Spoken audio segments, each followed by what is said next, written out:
Mais juste avant les drapeaux, les enfants, alors, vous allez regarder maintenant une petite démonstration des deux joueurs professionnels, des Français volants, qui vont rentrer sur le terrain central. Rien que pour eux, et pipi, et pipi. Bon, alors du coup, j'entends pas trop de ce côté-là. Est-ce qu'on a encouragé ces deux athlètes? Et pipi.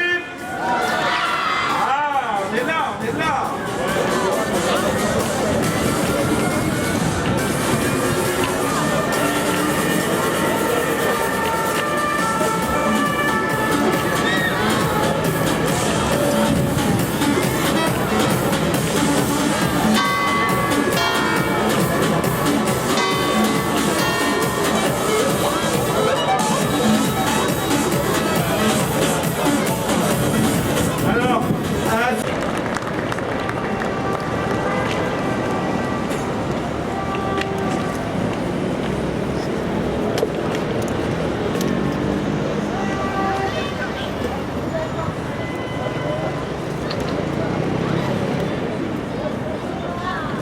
De ville, une patinoire en plein mois d'avril, cher Luc, à quelques jours du mois d'avril.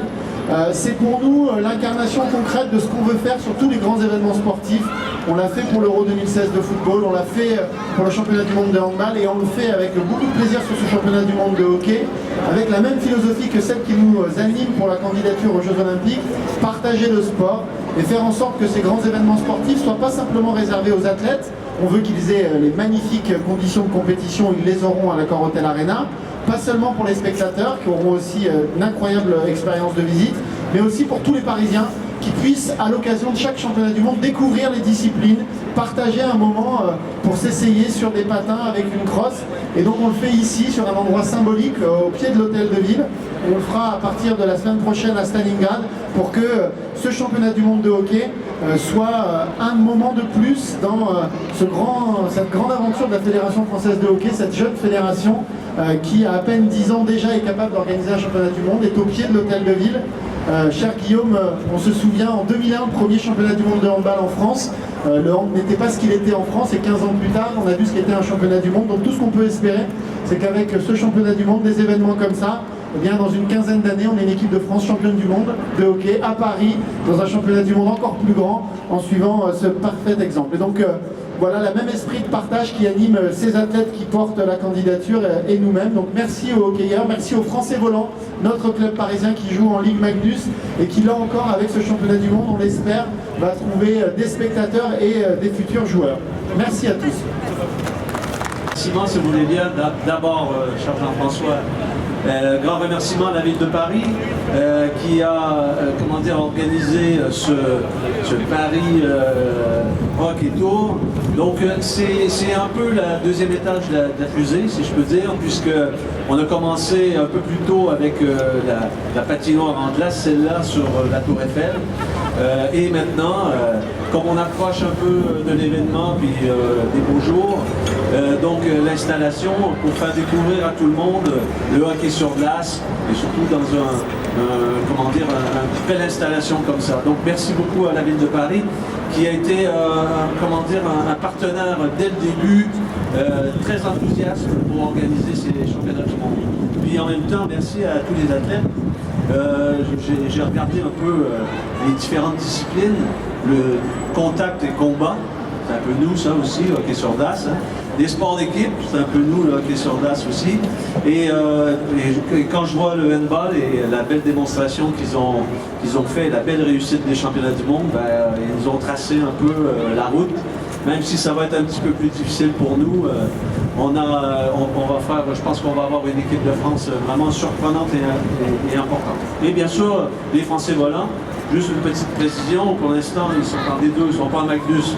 Mais bon, je suis content de voir que l'adjoint au sport a beaucoup d'ambition pour cette équipe, ça me rassure. Donc simplement pour vous parler des championnats du monde pendant quelques minutes, c'est la plus grosse manifestation d'hiver après les Jeux Olympiques. Donc, premièrement, c'est 16 nations, c'est 1 milliard de téléspectateurs. Sur l'ensemble des deux sites, Cologne et Paris, on va réunir certainement quelque chose comme à peu près 700 000 spectateurs. Donc c'est les grandes nations. On a la chance ici d'avoir à Paris les champions olympiques, les champions du monde, les 2 finalistes de l'an dernier. Pour les amateurs de hockey sur glace et pour ceux qui veulent découvrir, on va investir à Accor Hotel Arena pendant 14 jours. Et ce qu'on espère, c'est que bien sûr les mordus, ils sont convaincus, ils vont venir, mais que tous les autres, vous pouviez venir découvrir un peu ce que c'est le hockey sur glace de haut niveau, et c'est un magnifique spectacle. Dans une magnifique patinoire, complètement rénovée, où on va, comment dire, on va évoluer dans les meilleures conditions. Je parle un petit peu de l'équipe de France. On a bien entendu, les basketteurs, ils connaissent ça. Est-ce que les joueurs vont être libérés pour venir, puisque maintenant, on commence à avoir des problématiques un peu comme vous l'avez. Nos joueurs qui jouent à NHL, on leur veut beaucoup de bien, mais pas trop, parce qu'on souhaite qu'ils soient quelque part éliminés pour qu'on ait une équipe de France performante. Mais, comment dire, les astres semblent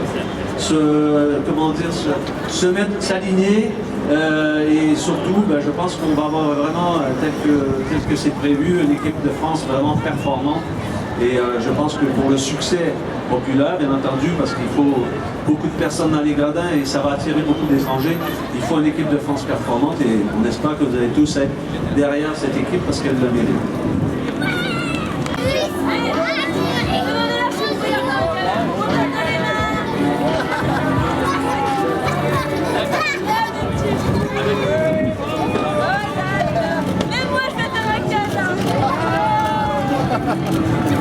Je suis chaud, bébé. Allez-y, allez-y.